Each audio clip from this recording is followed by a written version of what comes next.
Olá amigos, sejam bem-vindos a mais um vídeo do meu canal. Eu sou o Lucas Knaip e vamos falar sobre Rafa Câmara, que conquista a pole position do GP da Espanha de Fórmula 3, a quarta pole em 5 corridas, é a primeira vez na história da Fórmula 3 que isso acontece, né? Tipo, só pra você ver o feito que o Rafa Câmara conquistou hoje. E assim, tá pilotando em um nível absurdo brasileiro, que lidera o campeonato. O fim de semana em Mônaco não foi um dos mais positivos, né? Ele não teve lá a melhor das classificações. É muito diferente, né? Porque é dividido em grupos, não é fácil classificar em Mônaco, evidentemente. Mas a verdade é que todo outro lugar tá fazendo pole com autoridade. E hoje foi mais uma vez colocando mais de 2 décimos.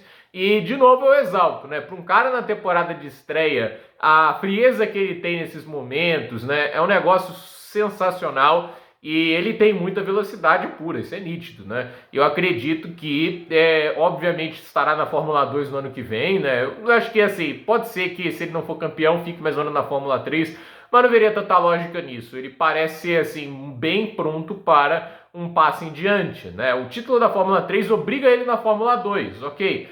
Mas assim, mesmo que isso não aconteça, porque a vantagem dele, né, não é tão grande para os concorrentes, visto que nas sprints ele não tem tido tanta sorte, ele não tem conseguido resultados tão bons, né? Então assim, se ele não consegue o título, o que no momento ele é o favorito, né? Óbvio, deixando claro aqui. Eu acho que ainda vai para a próximo passo, porque ele tem conseguido performances muito boas, né? Eu acho que o ritmo de classificação dele é um dos mais impressionantes que eu vi nos últimos anos, né? Talvez de um piloto brasileiro que impressione mais, né? O Bortoleto e o Drugovich, eles eram muito regulares, estavam sempre classificando lá na frente, não importava a pista, né? Agora, o Rafa Câmara tá fazendo pole o tempo todo, né? Isso impressiona. E eu de novo exalto, né? O automobilismo brasileiro, né? O Nelson Piquet sempre falava, né? Que não tinha como deixar esse país pobre em termos de material humano, porque nisso a gente é muito rico, né? E assim, a gente vê que a gente está gerando pilotos muito bons, é uma geração muito boa para o Brasil. O Bortoleto já está na Fórmula 1, o Drugovich merecia estar, mas é difícil para ele conseguir essa vaga, né? Aí tem, obviamente, aquela questão de nem sempre a Fórmula 1 apostar só no talento, e também tem a questão do dinheiro, e também da própria abordagem que o piloto teve para a carreira dele. Eu acho que não se vincular a uma equipe foi um erro. Mas, de qualquer maneira, a gente está vendo aí ele conseguindo uma pole nesse circuito da Espanha, mas esse GP da Espanha vai ser importante para o Rafa Câmara no aspecto de... É uma pista que exige muito do desgaste de pneus, é uma pista que exige um manejo na prova, né? Porque você não pode forçar o tempo todo. Eu vou dar um bom exemplo. O Felipe Drugovich venceu as 2 corridas na Espanha, nessa corrida da Fórmula 2, lá em 2022, no ano do título dele. Ele classificou, sabe onde?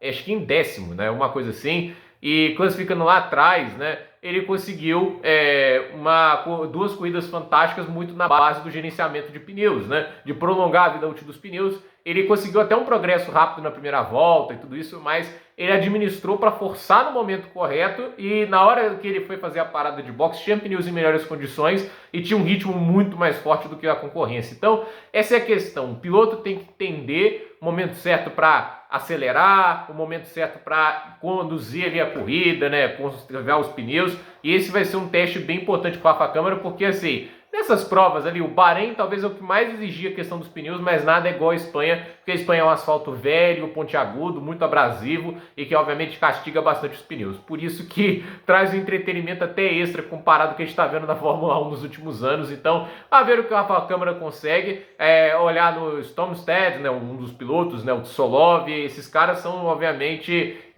as grandes ameaças aí ao Rafa Câmara no campeonato. Como eu disse, o campeonato ele lidera, tem uma margem no momento interessante, mas ainda não é segura, por exemplo, para garantir que, independente do que aconteça nesse fim de semana, ele saia líder, né? Ele tem que aproveitar essas chances para pontuar o máximo que puder, tanto na sprint como também na corrida principal, né? E quem sabe aí sair com mais uma vitória para o automobilismo brasileiro.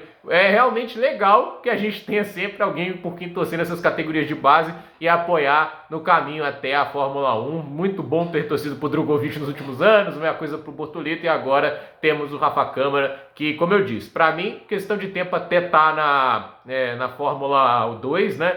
A Fórmula 1 é outra história, evidentemente, mas ele me parece material ali diferenciado, né? Tipo, bom piloto, muita gente na Fórmula 3, na Fórmula 2 Piloto material de Fórmula 1 é outra história e não vai apenas de talento, vai também do quão versátil ele pode ser para lidar com as adversidades que envolvem uma corrida. Então, gente, por esse vídeo é isso. Dúvida nos comentários, deixe seu like, se inscreva no canal, compartilhe esse vídeo e até o próximo vídeo.